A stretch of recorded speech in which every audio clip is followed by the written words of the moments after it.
Here's a crazy idea for you. It's simply this. It's that if you have a subscription business or a media business, that your audience is worth more than your business. Like, let me say that, like, yes, your audience is worth more than your business, right? It sounds crazy. How could that be, right? Um, think about this.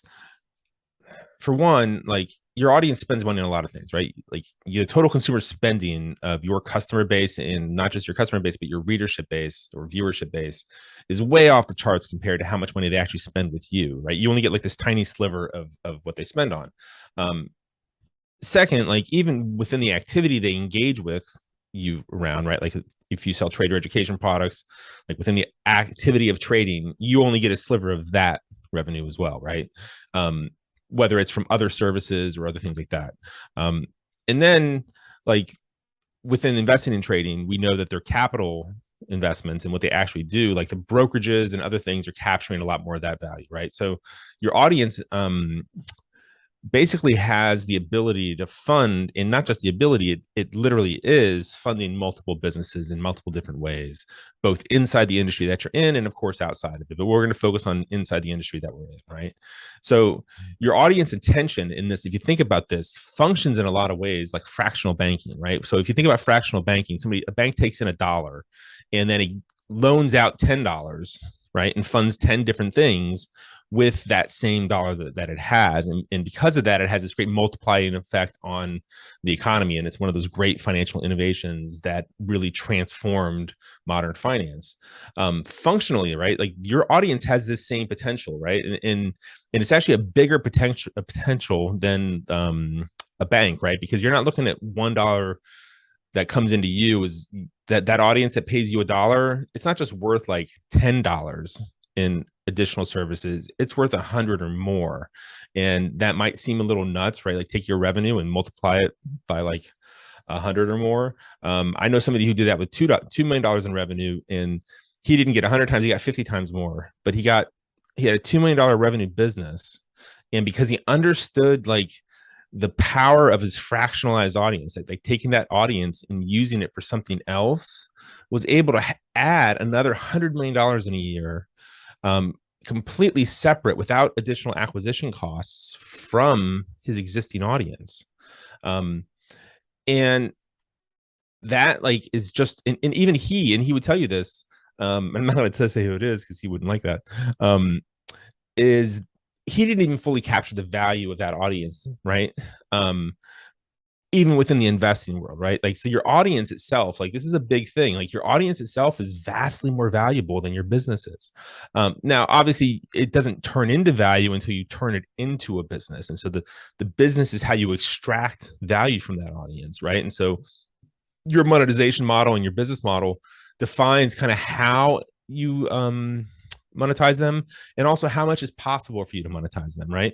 So I've made a big deal about this over the last few years, where we talk about how Steve Fishman and Jeff Greenberg, who have been coming to the summit for years, they marketed a wealth management company to a 100K list. It was an email list, and the list was built for a subscription audience, right? It was an e-letter list for a newsletter product. And on that 100K email list, which I think it was even a free list, it wasn't even like the paid customers, it was a free list. They found 650 different customers, right? 650 people who wanted to join the wealth advisor product that they put out. And then combined, that group put in $500 million in assets under management, right? It was the same audience, different business, different revenue stream. And when you think about, like we all know this, like, your subscription marketing, like, I don't care how good your promotion is, you're only getting a small percentage of your total list to buy anything ever, right? Like, the total number of people who come through your list, only a small percentage of them are going to buy anything from you. So most of your audience remains unmonetized. Most of the attention that you get remains unmonetized and will never be monetized. And part of the reason for that is something that a lot of us in marketing world, we don't think about, is that not everyone buys the same product format, right? Like, not everybody wants to manage their own money. They might be interested in reading about financial markets, but that doesn't mean that they want to be actively spending money on subscription products in order to invest on their own. Or maybe they do invest on their own, but they think that there's enough free information out there that they don't have to they don't have to pay for it anymore, or they don't want to pay for it anymore. And so you have all these different audience subsegments, right? And you only get a small piece of that. And so you will never actually monetize the vast majority of the readers that you get for any type of media, right? And that's very much true for trader education and investment newsletters. And so we know like direct response businesses, like they operate on these fractions of their audience, and they're tiny percentages. And then the rest of your audience, like they consume your content and they never buy anything, they never get monetized. But that attention, right, I guess is my point, is that that attention is still very valuable. And you could do things like I talked about before in my other video about like you can sell advertising, right? That's a great way to kind of add additional revenue. But you know, there's a lot of like pros and cons to that. One, you know, be in the advertising business. Two, it takes away from your own marketing inventory. So depending on where you're at, you might not want to spend that much on giving up your subscription marketing inventory for that. But also like advertising is fundamentally, by the nature of the business, is a value transfer activity. Like the idea with advertising is that you have something that's valuable and you're going to transfer it for less than its value to somebody else who can then further monetize it, right? So you're transferring a lot of that value. That's different than saying, hey, I'm going to launch a new business.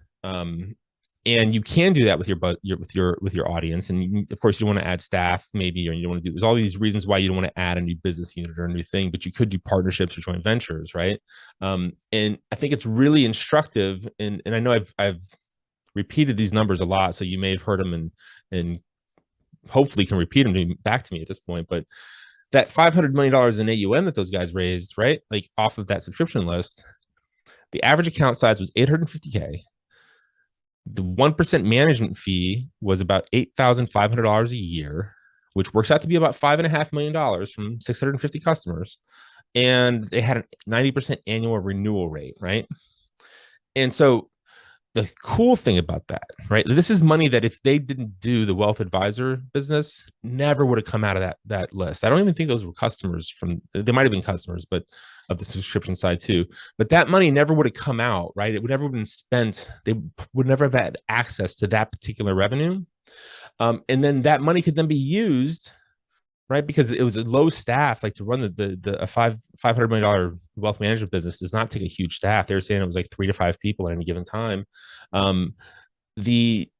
The money to acquire for that business, right? So basically they use the audience that they already had to launch this other business that then generated enough revenue to be standalone and generate its own acquisition, right? And so it gave birth to another business that could then grow. And so that's the power of the engaged audience, right? It's a golden goose, right? And it can be leveraged in multiple revenue sources, not just wealth management. You know, like I've done that 5 forces analysis of financial publishing industry. You know, I talked about it at the last FMS. I talked about it in some of my other meetings that I do with people from the group. And I talk about how the industry, the size of the industry itself, is bounded by what we call the threat of substitution, right? So like you have this total audience of people who are interested in investing in trading. And there's different product formats, right?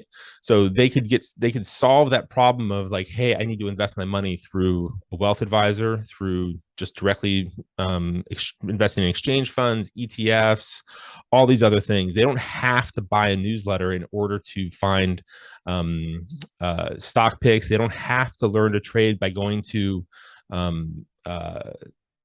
a trader education site and trying to do it that way. There's lots of other ways for them to solve that problem, right? But the industry itself gets shaped by how many of the people in that total audience that have a investing and trading related problem solve it by using the format of the product that we deliver.